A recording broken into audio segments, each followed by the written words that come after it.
evening and welcome. Really lovely to have you here tonight. Thank you for joining us. For those of you who don't know who I am, I'm Sarah Hobbs. From 2020 until literally this month, sadly, I've been the co-chair of the Open Table Network, one of the founding trustees of the charity, and I've just stepped down after 5 years of just being in just such a privileged position of kind of a real, of co-chairing the organisation. I've really loved my experience, but on to pastures new. I'm training as an ordinand within the Church of England at the moment, and that's all going very well, with potentially being ordained next year. So I'm kind of, yeah, I'm really looking forward to that next challenge. I'm hyper aware that there may well be some people who have joined us tonight who are from the T within the LGBTQIA plus community. If you are, solidarity to you. It's been a really tough couple of weeks, and we very much have you in our thoughts and prayers. And we're very much kind of thinking of you. And we may well add in some stuff around that later on. So I know there are some people here who are new tonight and who maybe have never encountered Open Table, maybe have never encountered Kieran, but also there are probably some people who may be listening on the recording who haven't encountered us either. So Kieran, I know you've told your story many times before, but it'd be really lovely just to hear a great starter for you. Just give us a really quick potted history. Where did you grow up? How has your life progressed? So kind of 21 years. Obviously, all in a minute or two would be a perfect start to the evening. So over to you, please. Thank you so much, Sarah, and thank you everyone for joining us. It's a delight to be with you. Yes, a little more than 21 years ago. You're not supposed to tell them that. Well, I think it's self-evident, but I was born in a large Irish Catholic family in South London. I was the youngest of six, and I lived in London for about 19 years, went off to university, came back for a year, qualified as a primary school teacher, but didn't intend to be a teacher forever. I thought God was calling me to ordination, initially in the Catholic Church. Um, and and so but that hasn't really kind of let me go. It wasn't to be in my 20s, but I know that we'll come back to that later on about how that's caught me by surprise again in the last 4 years since we last did one of these interviews. So more of that later. Obviously, you're a gay man. When did you realize that? Was that something you've known since you were relatively young? Is it something you realized later? Kind of can you tell us the story about how you realized that you and came to kind of know where you were located in terms of sexuality? Um, well, I don't think I really knew or understood as a child. I felt different, not necessarily like other boys particularly, but didn't have the vocabulary to say why. I think in secondary school, there was someone I really, really admired, and I thought I wanted to be like him.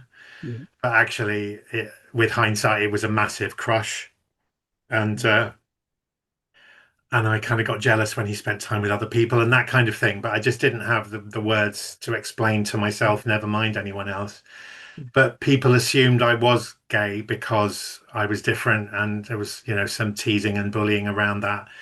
But I didn't really have the vocabulary to explore that really until I got to university and I started talking to friends. Uh, and like, so I'd had conversations with some. There was a friend, a gay friend who came out to me, and I accepted him, but I still couldn't accept myself.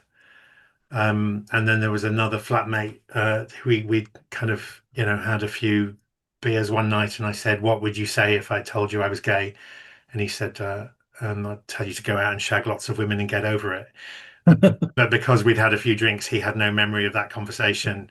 And so it was I was kind of testing the waters with a couple of people, but it was not a conversation I was really ready to have, never with myself, never mind anyone else. So, I mean, I didn't actually really kind of come to terms with it until after I'd left, training for ordination in my 20s. So we're talking about 27, 28, when I then started talking to my family. And My family were mostly okay, but they were shocked because I'd covered my tracks pretty well.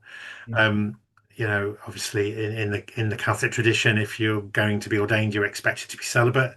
So that Mm, shut down all questions about marriage, mm, or whether I had a girlfriend or mm, or having children. I'd closed all of that down um, on my vocational journey. So mm, on the whole, it was okay, but it just took a little time for folk to come to terms with it because it had taken me years. I was in my late 20s by the time I got to that stage. mm, So it took a little while for them to kind of come to terms with it too.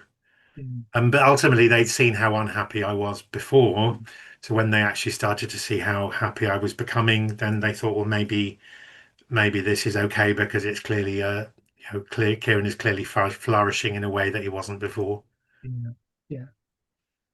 And obviously you said you grew up in the Catholic Church, the Catholic family, and then obviously went on to start to train as a priest. So presumably faith has always been there or thereabouts for you. Yeah, so obviously in the Catholic Church, it's most common for children to be baptized. So I was in Catholic Church and Catholic education until university when I went at 19, and then that was a point where I could have chosen to walk away as many folk do, Yeah. but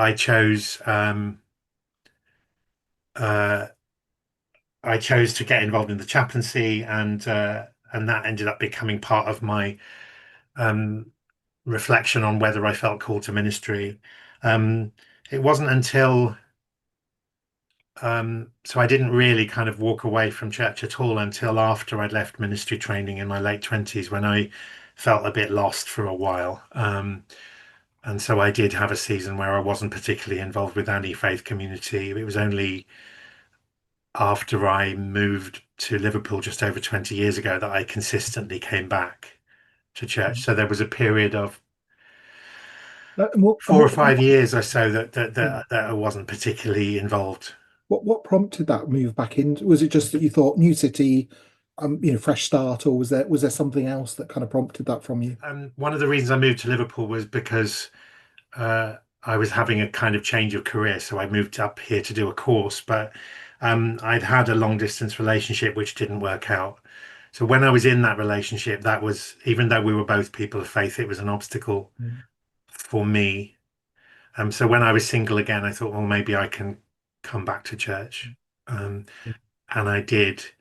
Um, but it was in quite a limited way. So I was asked quite quickly whether I'd get involved, and I held back because yeah, I didn't know if that would be okay. I didn't want to yeah, say yes to doing something in ministry and then for it to be refused if somebody found out that at the time, I was running an LGBT youth group and that was in the public domain. So I didn't want, somebody to complain about me and for my ministry to be taken away, which sadly still happens to people. it So really does. I was very cautious for a good while. But About obviously, that. the move to Liverpool was a really good thing, both in terms of that resumption of faith, but also meeting your now husband, Warren, who is just fantastic. And one of the highlights of your time together, I guess, was every day, obviously. But one of the main highlights was in 2012. You became the first. Let me get this right. So between you were the first civil partnership to be registered within a church in the UK after that was allowed. Yeah, so in any place of worship at all, not just churches, Right, okay. it was the first in any place of worship in the UK. So what was Um, that like? And was the church like, oh yeah, that's fantastic? um, well, so we'd done some work with various faith communities in Liverpool since 2010 when Liverpool had its first official Pride. And so we got to know the Quakers and the Unitarians, and those faith communities have been absolute pioneers of Yeah, they really have. of same-sex, affirming same-sex relationships. So they were both willing to host a civil partnership celebration, but the Unitarians were particularly hospitable and they had a beautiful uh, venue. And so we went to them and they agreed to host us. And we'd heard that there was a Unitarian church in Manchester that had registered um, to perform civil partnerships, but they didn't have anyone booked in, Yeah. because we were already booked in with the Unitarian Church in Liverpool. Mm, And so then we realized we might be in with a chance of being the first, but we didn't find out until um, the Thursday before. We were having the civil partnership blessing on the Sunday, and we were going to go to the register office on the Saturday. So then we cancelled the register office and just had everything at the church, and it was mm, awesome. So we had something in the order of service which we wrote ourselves, about, something old and something new. So we'd researched the civil partnership and based it on, there's something in the very early church called the rite of brother making. mm, And we based our commitments to each other on that. So that was our something old, and something new was being the first civil partnership to be registered in the place of worship. mm. And I know last time we talked, you talked at length about the impact that had in terms of like the news output from it was quite a big fallout. I mean, it'd be lovely if people want to kind of hear that full story to kind of go back and have a listen to that, because it was quite a baptism of fire being hounded by the press after that happened, I believe. Yeah, mostly positive, but the kind of shorthand version is that the local paper did a lovely report, but they sold the story to the Daily Mail and hadn't told us they were going to do that. And so the Daily Mail misrepresented us and poked the angriness of their commenters. Mm, Um, and and so it took a little while to get a kind of right to reply to that and get a correction online. But mm, in the newspaper itself, they published a picture of us with a perfectly factual story next to a big headline that said same-sex marriage could cause the worst split in the church since the Reformation. And I thought, oh goodness me, I didn't think we were that powerful. But um, but that was, I mean, that was 13 years ago, Yeah, and the sky hasn't yeah, fallen on our heads, yeah. and so we haven't managed to single-handedly wreck the church. So, But you have been blamed ever since for everything else that's happened. well, we try our best. You do, absolutely, yeah. You two are total rebels. Ah, So obviously, kind of having moved to Liverpool, as well as obviously meeting the amazing Warren, Open Table was kind of born in Liverpool, and so 2008, 6 people. It was completely ecumenical start to the yeah. Open Table was born out of ecumenicalism. So did it feel like the Wild West? What was it like in those early days I before? mean, so there was a group that was kind of relaunching in Liverpool called Changing Attitude, which is actually been an international group that campaigns for LGBT plus equality in the Anglican Communion. But there were little pockets of it across England at the time. And so they were relaunching, and they said, what will we do? And as part of the regular meetings, they said, let's have a monthly worship. And people will have seen a video perhaps called Will It Be Open Table, where we tell the story of how somebody asked that question. Yeah. Um, and but there were 6 of us, and there were 4 different traditions. There weren't just Anglicans in the room. And so there was clearly something bigger going on from day one. But that changing attitude group ceased within about 18 months. And Warren was asked by the rector of the parish if he'd kind of take a set of keys and open up and make the tea and coffee. And he said yes. And, nearly 17 years later, this is the ministry that came from saying yes to getting a bunch of keys and opening up and making the refreshments. So, be careful what you say yes to. But I've but encountered that in the church as well. yeah, yeah. So but I mean it's the trajectory has just been awesome. But there was just us for the first 7 years. And it was quite in the first 2 or 3 years, it was really quite small. So kind of jumping ahead in the story a little bit. But when open table communities say to me now, we only had 12 people or whatever it was, I Mm, said, well, that's more than we had in Liverpool when we started. yeah, So, yeah, you know, yeah. keep on keeping on. Yeah, because I mean, as you say, we're going to talk about this a little bit later as well. But I think there is something about, a mistrust of the church within LGBTQIA plus kind of circles at the start. And I think, when you start a new community, there is a trust building exercise that needs to take place, I think.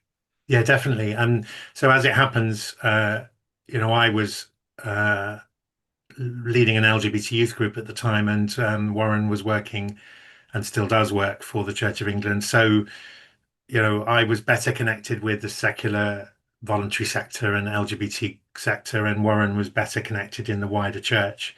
So that helped to build that trust. But we've had, other LGBT community organisations carry open table publicity in Liverpool and Merseyside in a way that didn't seem possible when we first started. So we have built those relationships over time. Yeah, no, absolutely. And I guess, at the start, for the first kind of 7 years or so, it literally was just that journey of kind of growth was happening. And I know you were drawing in people from near and far to kind of come along Yeah. to the services, which was just incredible. But at some stage, the guy who was responsible for church growth within the diocese said, well, you keeping growing in this way is great, but maybe there's a better way, and said actually maybe it's time to start thinking instead about just keeping growing that one congregation, to start multiplying, and have other open tables in other places. I don't know, was that a bit of a gulp moment? Or was that kind of a how on earth do we even begin to do that? Or was that kind of a yes, we're already up for this? Um, it wasn't on our radar at all. So it was the year before the second community started. It was the director of Pioneer Ministry who ended up going on to work in the National Church in the Fresh Expressions movement. He said, "Don't grow bigger, multiply." And we were like, "Yeah, right. That's totally not our Yeah, plan." Um, but the point was that people were coming to us from all over the northwest of England. From Manchester and Chester and Lancashire and even North Wales. And so there was clearly a need that wasn't being met locally, but we had no understanding of what to do about that. But then we just kept on, and people started saying, "What can I do? Can I do this in Warrington or in yeah, Manchester or in yeah, North Wales?" And we kind of said, well, I don't really know, but let's talk. Let's come alongside each other and see. And that's how it started. So between um, 2015 and 2016, we went from one to four communities in the space of a year. And that pattern of multiplying by four or five yeah, every year has continued, largely by coming alongside one another, yeah, kind of us helping me in particular, but us helping um, a church to explore yeah, what the need is locally, yeah. and for us to share our expertise of why we feel it's needed nationally. And if those conversations are in kind of synchronicity, then we enter into a partnership which nurtures a community. Yeah, and I guess, by 2021, that led you to kind of thinking about, well, even just a little bit before that, to thinking, I need some help to try and steward all of this. I mean, just, for a year, even for a couple of years, means that we're getting to quite a decent size here. And actually, even at that point, we were still getting more and more people saying we want to join, we want to kind of grow. So at that point, you decided to set up a charity, Mhm. turn Open Table into kind of have a board of trustees, kind of try to help to shepherd and marshal this thing along. You took over as coordinator.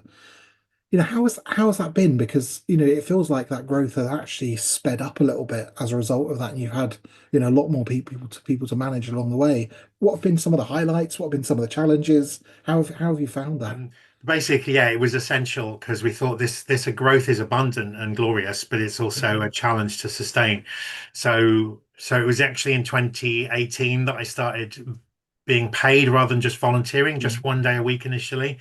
yeah, And then 2019, I started saying, well, who else can I bring around the table? yeah. So I put out the appeal for trustees, which you answered, I and did. others Yeah, besides. yeah, And we began the process of charity registration, which took about 18 months. Um, but we kind of intentionally slowed things down, like a climbing plant needs a trellis to help it, yeah, grow healthily. So that's the kind of structure we were looking to put into place. I also called in a few favors and approached some people who might be our patrons, most of whom are still with us. So we had Paul Rodrigo Tuma and Rachel Mann who've moved on to bigger and better things, but we've still got six extraordinary patrons, and we had a webinar with them last month, which you can catch up with on YouTube. sure. Um, but I mean, there's so many things to pick out. It's hard to to pinpoint one or two things. But I guess for me, the key thing has been to keep stepping out in faith and trusting that if the Spirit is moving in this, then we will find the Mm, resources we need to do it. And I, uh, I repeatedly say now that this is not my kingdom I'm building, because mine would be a lot smaller and much less generous and involve a lot less travel, because I've got a really terrible sense of direction. So it has been extraordinary, but some people may have heard me share about the parable of the mustard seed, which seems like a beautiful metaphor for what we're about, because it's abundant growth and part of the journey for me has been about learning to trust that the Spirit is moving in it, but also to ask people to pray intentionally for this ministry. So I created a prayer in 2019, which is really simple, and it's absolutely not about praying for more open table communities.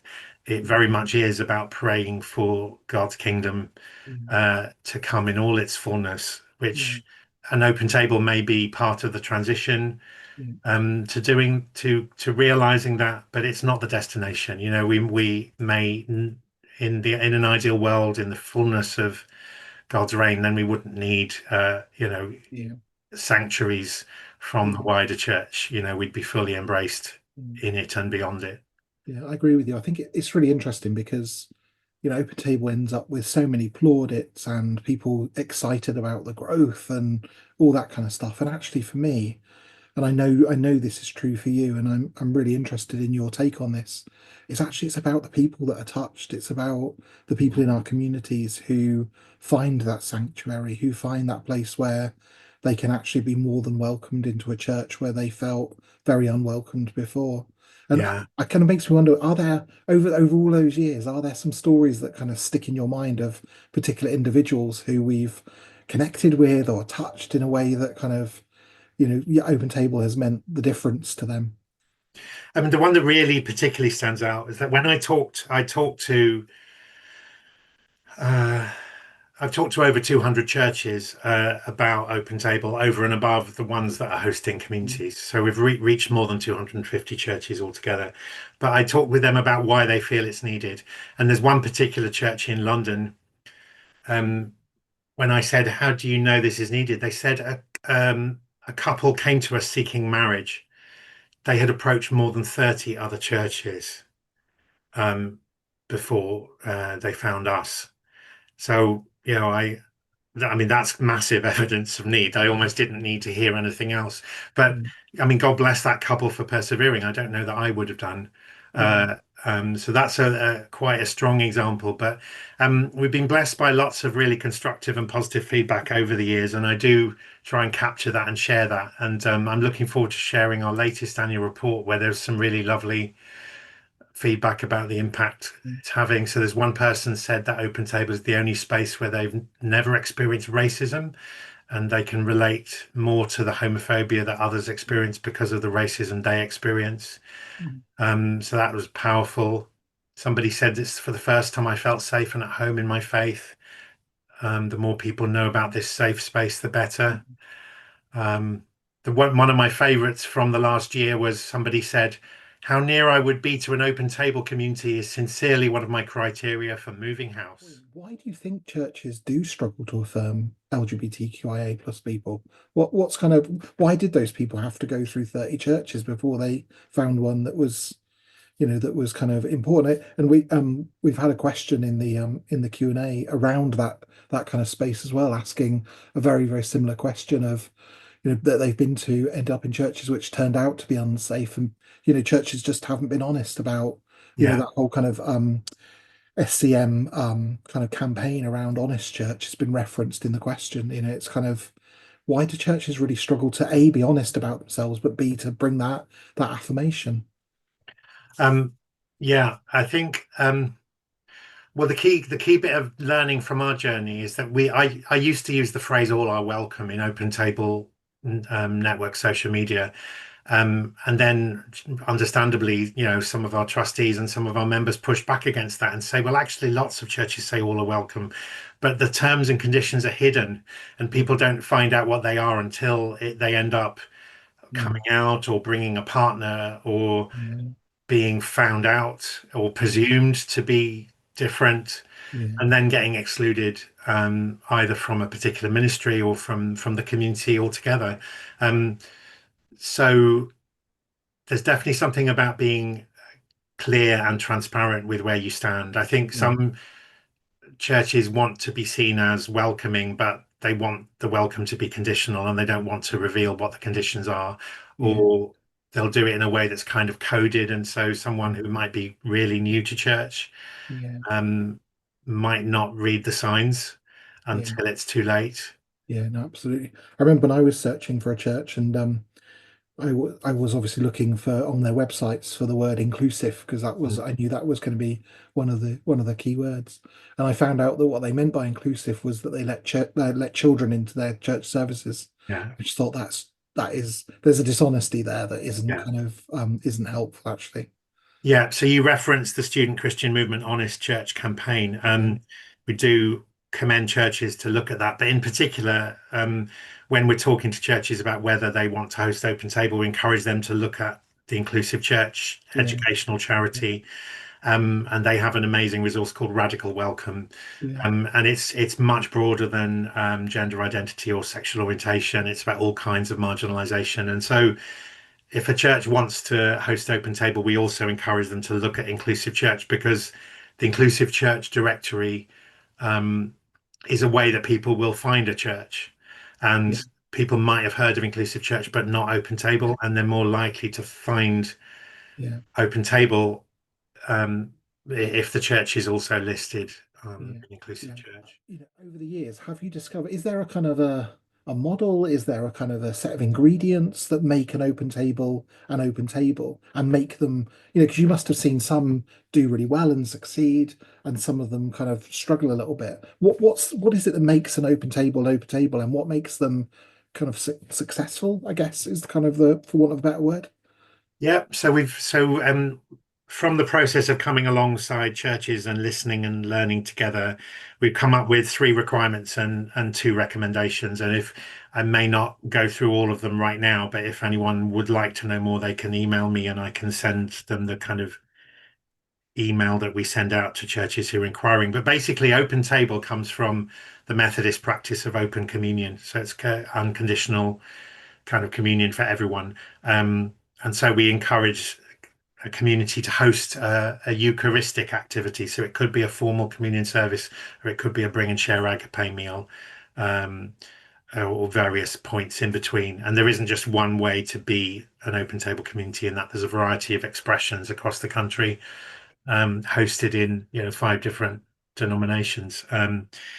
Uh, but it is very much about ministry with LGBTQA plus people, not ministry to them or us. So sometimes we'll get a church led by people of absolute goodwill, definitely intending to be allies, but haven't knowingly spoken to any LGBTQA plus people.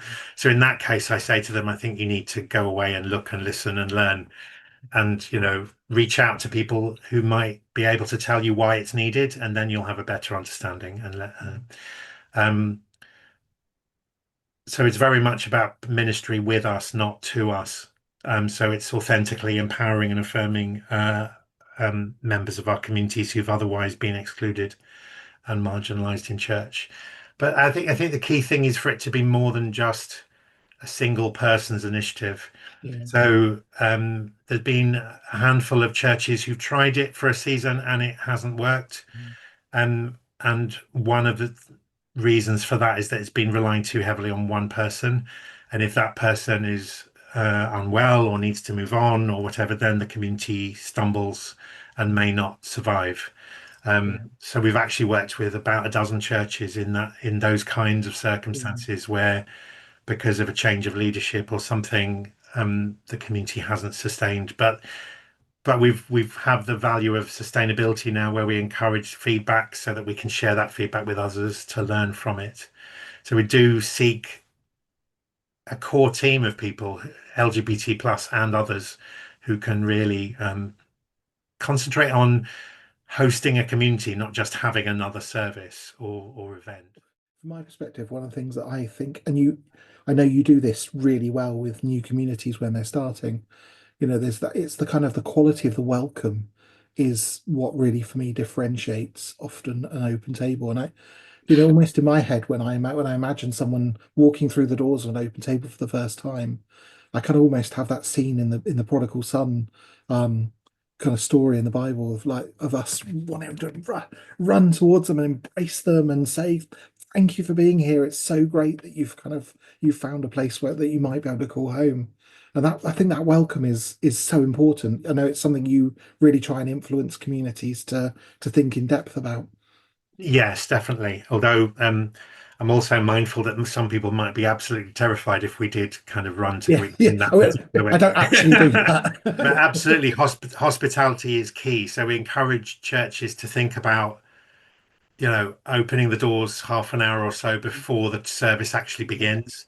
If possible, offering refreshments beforehand yeah, and possibly afterwards as well. Certainly, yeah, or definitely having refreshments as part of the experience, and also coming alongside people in a way that respects their need and choice. yeah, So some people might absolutely want a hot cuppa and a chat before the service, yeah, or they might want to go and sit in silence and just have a chance to look at the service booklet if there is one, or just to find their own level in that space, particularly if it might have taken them some hours or even weeks to cross that yeah, threshold. So yeah, it's about hospitality in a way that doesn't assume what the person needs, but can come yeah, alongside them and check in with them and say, would you like some company or would you like some quiet, for example? Just yeah, simple questions that enable people to feel understood and yeah, seen. yeah. No, I completely with you, and I'm actually preaching in our Kendall community next month, and they do soup before they start. I'm really looking forward to my bowl of soup. It's going to be one of my highlights of May, I think. Yeah, really can't wait. Really can't wait for that to happen. Um, Obviously, over the last couple of years, your role has changed. So Mm. moved you from being kind of the coordinator of the network to being the director of the Open Table Network. What's the difference? Why was that decision important? What was kind of can you just talk a little bit through kind of the rationale and what the differences are between a coordinator and a director? Um, yeah, so the title coordinator came about in that process I mentioned earlier, where I was just a volunteer, well, not just a volunteer. We've got Mm. over 300 volunteers, and no one is just a volunteer. No, that's so But I was a volunteer from 2015 to 2018, and then I picked the name coordinator in 2018 when I started getting paid 1 day a week. Um, but as we've become, that was before we knew we'd become a charity. That was before we knew how big the network was going to grow. Um, and it was when you and others came alongside me, Sarah, in 2019-20 to say, well, yeah, we need a vision, mission, and values, which we'd mm, already worked on in 2015-16, and they're largely unchanged since then.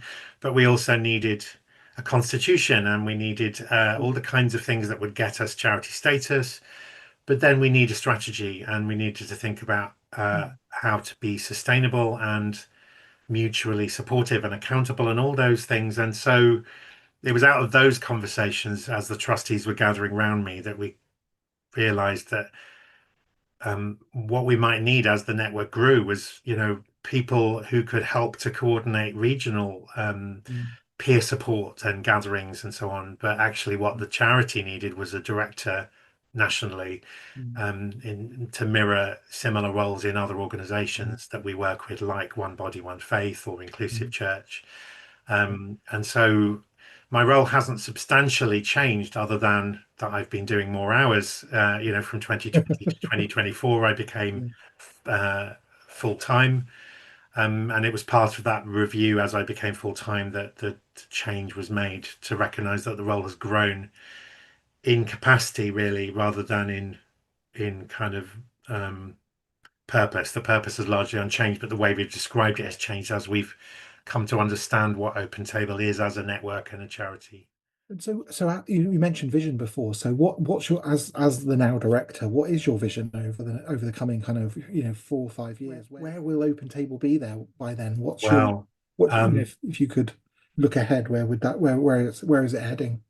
Well, I mean, there's one thing that I've learned from telling the story of Open Table over all these years is that God will surprise us. Yeah. Um, it has exceeded expectations. So when we met to come up with the vision, mission, values in 2016, we imagined where Open Table would be in 2019. People said there'll be 10 communities, and we were like, no way. And then there were 17 in Yeah. 2019, and now there are 39. And in fact, if all of the communities that had started were still meeting, there'd be 50. Mm. So it's not beyond the realms of possibility that there will be 50 by the time Open Table celebrates 20 years in 2028. But it's also recognizing we've had all this abundant growth. And so we've also got a season of pruning and caring for the places where maybe the flourishing is no longer possible because the needs have changed, the leadership has changed. And so we're learning how to care for that well and to share the learning from that well so that other communities can share the wisdom from that experience. So Yeah. so the trajectory isn't inevitably upwards. We have seen so there were 5 communities that stopped meeting in 2024. So we're also learning how to care for that well, Mm. to celebrate the achievements of those journeys and Mm. to recognize when a mission has been accomplished, if you like. Yeah. Yeah. So I think that's part of the story that we haven't really um, kind of embraced as fully as we might in the way we Yeah. talk No, about yeah. Open Table nationally. Uh, So Absolutely, I'm with you on that. I mean, there's a real temptation in the church to just keep things going because that's what we've always done. And actually, sometimes there is a time to kind of stop. And I guess that's the crossroads I've arrived at recently myself. And I'm kind of I'm obviously I've mentioned earlier that I'm stepping down now as co-chair. So I know you've started to kind of filter through who my replacement's going to be. You've put some stuff on the website. Do you want to talk to that? How is that transition to a new co-chair going? Have you got any more information about who that is? Yeah, yeah. anything you can say about that for Well, us? I mean, the first thing to say is that obviously, you were a co-chair along with Alex Clare Young, and you did 5 years. Alex Clare Young did 4, um, uh, and so Alex's shoes have been filled by Andrew Howarth, who's former university chaplain and mental health practitioner, who is one of the hosts of Open Table in Bradford. Um, and your successor was elected at the AGM in April, and that's Dr. Carol Shepherd, who is um, involved in ministry in the United Reformed Church in Edinburgh, who is an academic who has done extensive research into bisexual Christian experience. So Carol and I have known each other since for about 15 years, and it's wonderful to be kind of embarking on a new journey together in this way. And we're actually continuing this webinar series next month, in which Andrew and Carol will have a Q&A between themselves to kind of help us get to know them better and get as they get to know each other better as they embark on these new roles together. Yeah, and I'm really delighted for people to get to know Carol because to be replaced by someone of such amazing quality is just a relief, but also is just so fantastic. And I'm really looking forward to seeing what she's going to accomplish in her time in the chair. I think it's going to be really, really fantastic. So yeah, go Carol, and prayers for her as she starts that Absolutely. journey would be very much appreciated. But you mentioned at the start that your vocation journey took a bit of a left turn over the last few years. I know, it's something that both of us have had in common that, since an early age, we both felt we were called to ordained ministry and never quite got there. I know for me, kind of, about 5 years ago, and you were an instrumental part of that decision-making process. I kind of stepped back into it, and now you have as well. You know, was it that you kind of just gave up on the dream? Did you just think it wasn't possible? What stopped you from pursuing it? What made you kind of step aside and let go of that for a time? Well, I mean, in my 20s, as part of the process of coming out, I actually had a mental health crisis, and so it was unsustainable for me to stay in that Okay. place. So for a time, it was being in living in community and studying was part of the solution. It was part of the community of care, but then it became that I had to leave. So I thought that was the end of it, and I grieved for that. And in the early days of Open Table, it was a safe space for me to grieve. Yeah. Uh, and I thought that was the end of it. But then, in being part of the first Open Table community, I began to get encouraged in ministry and leadership. Mm. I mean, that was within a Church of England church for the first 7 years Mm. of Open Table, but it was an ecumenical community. So I was encouraged to be authorized as a local missional leader, as they call it, in the Diocese of Liverpool. Um, but I never felt called to be part of the Church of England. I Okay. was working and worshipping ecumenically for many years since I've been in Liverpool. Um, I felt like I belonged at the church where Open Table began, largely because Open Table was there and they'd already welcomed Warren Mm. before they welcomed me. But I never felt called to be part of the bigger Church of England. But Mm. when we were commissioned by the Archdeacon as lay leaders, he immediately started talking to us about what next. And Mm. I had to remind him that in the Church of England, we were married by this point. We converted our Yeah. civil partnership to marriage. I had to remind him that any progression in ministry in the Church of England was closed to us because we were married. Mm. Well, did Um, that disappoint you? I don't know if disappointment's the word because I didn't see myself belonging in the Church of England in that way. I think I felt like maybe there was some unfinished business, but I didn't know what or how.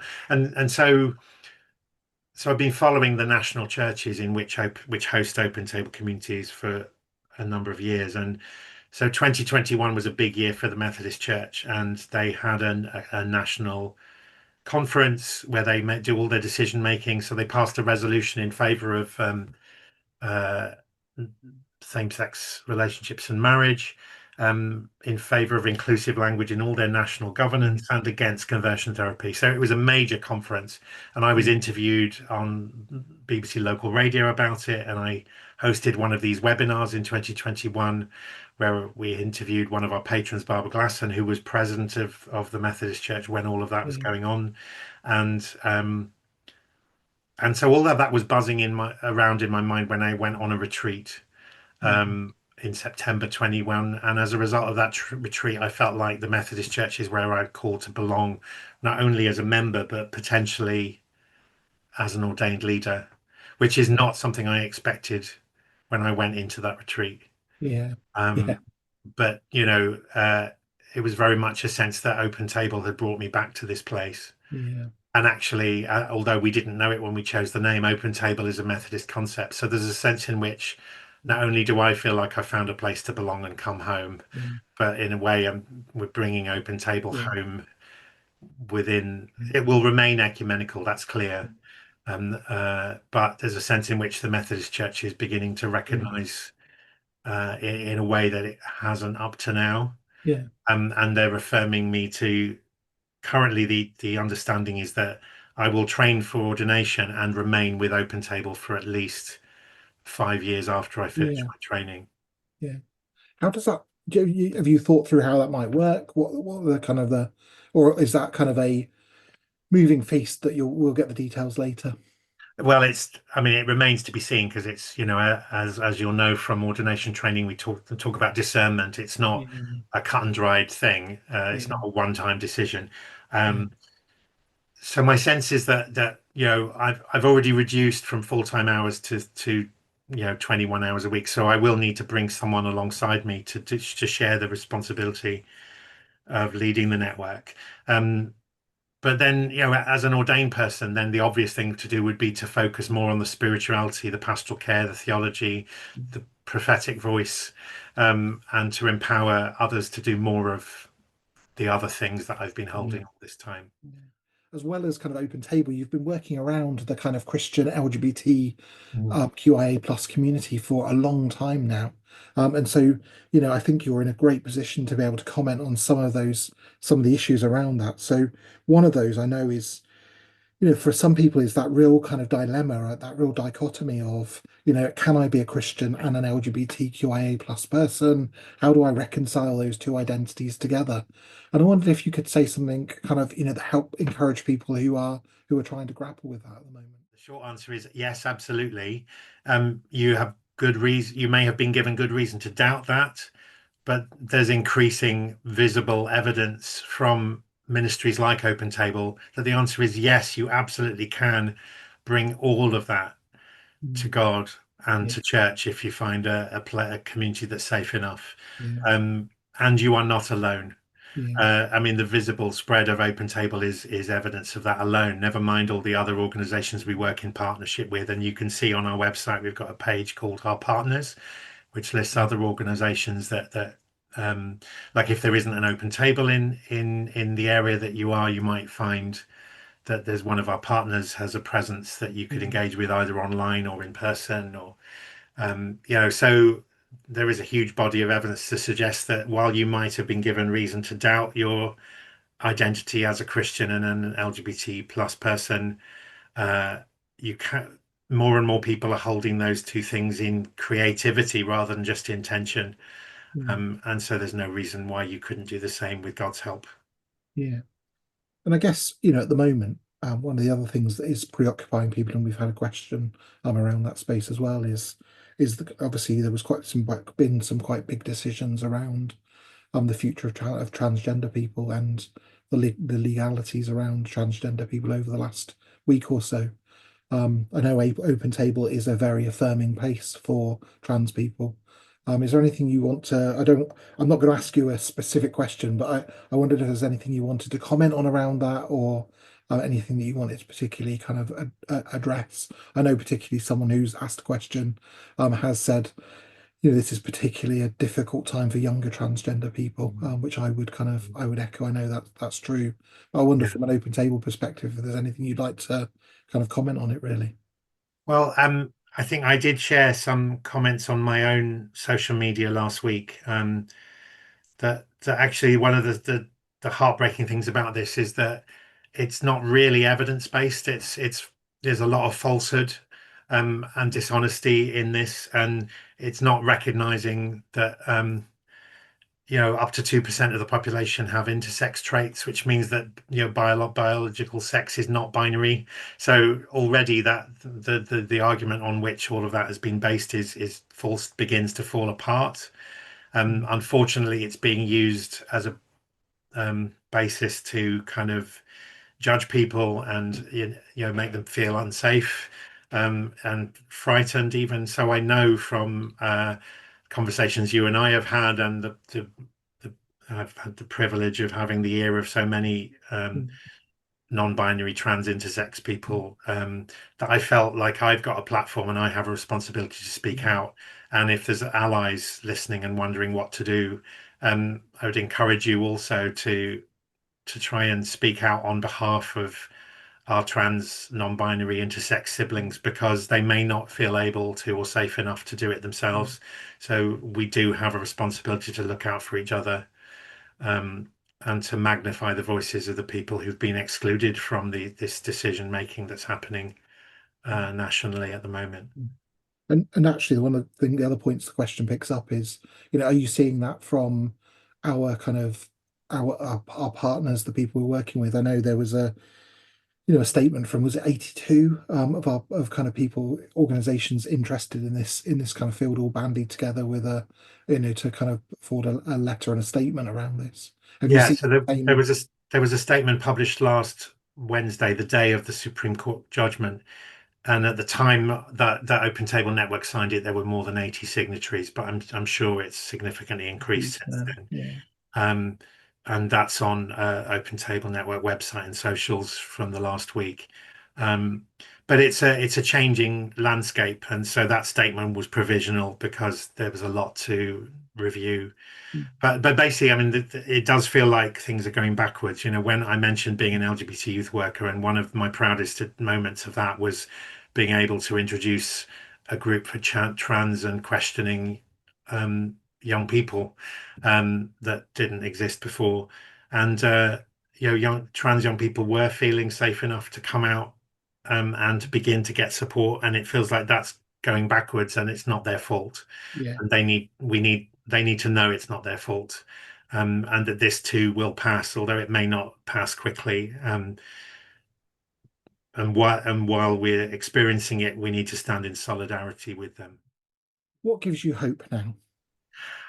Wow. I know. I thought, well, there's just enough time for you to answer this question for us. Well, it's a bit of a gear change from the last question. That's Yeah, why it I is. say Sorry. wow. Yeah, I kind of But couldn't actually, resist.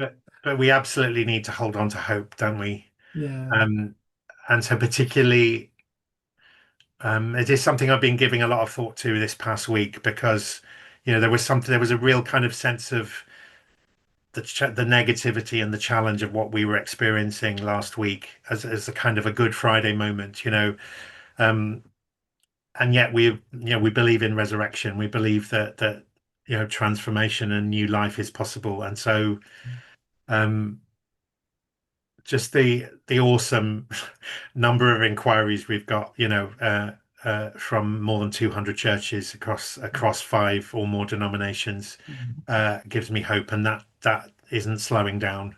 Um, having worked with more than 50 churches to host open table communities, for around 40 meeting currently, and visiting churches all over England and Wales gives me hope. Yeah. Um, So is it that kind of that fact that the Open Table is making a difference? That's the thing that's kind of the source of that hope for you.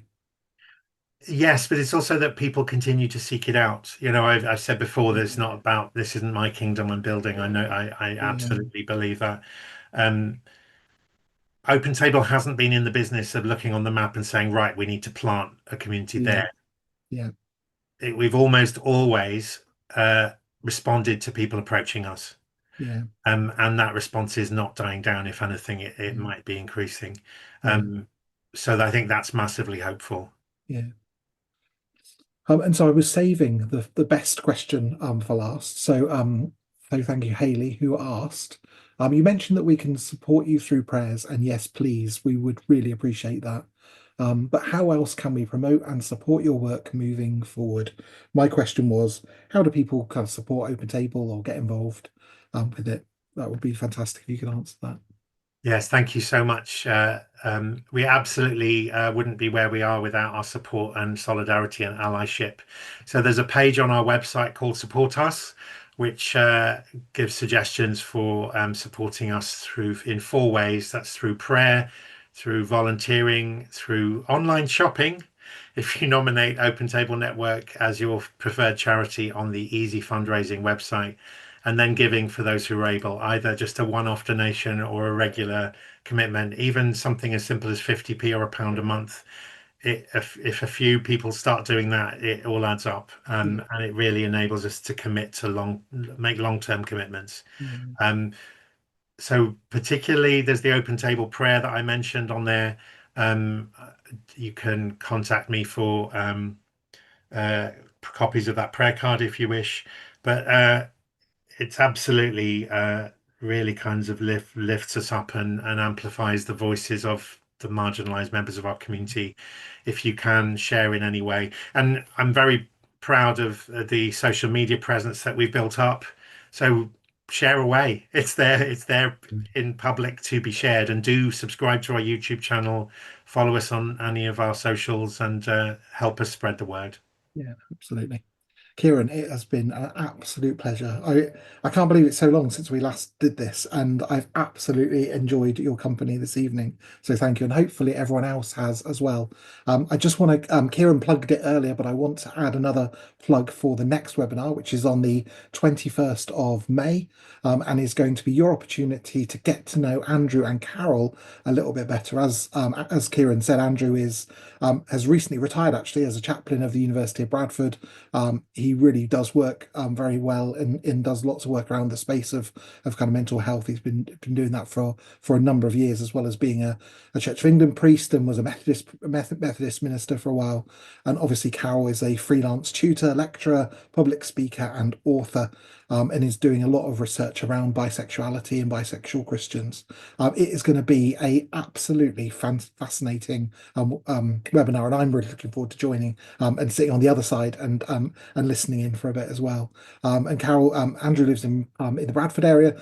Carol lives in Edinburgh, so it's a meeting of the kind of the north and even further north when we get to it. So thank you so much for your time this evening. Thank you for joining us. Thank you for being with us, and God bless you and take care. Thank you very much.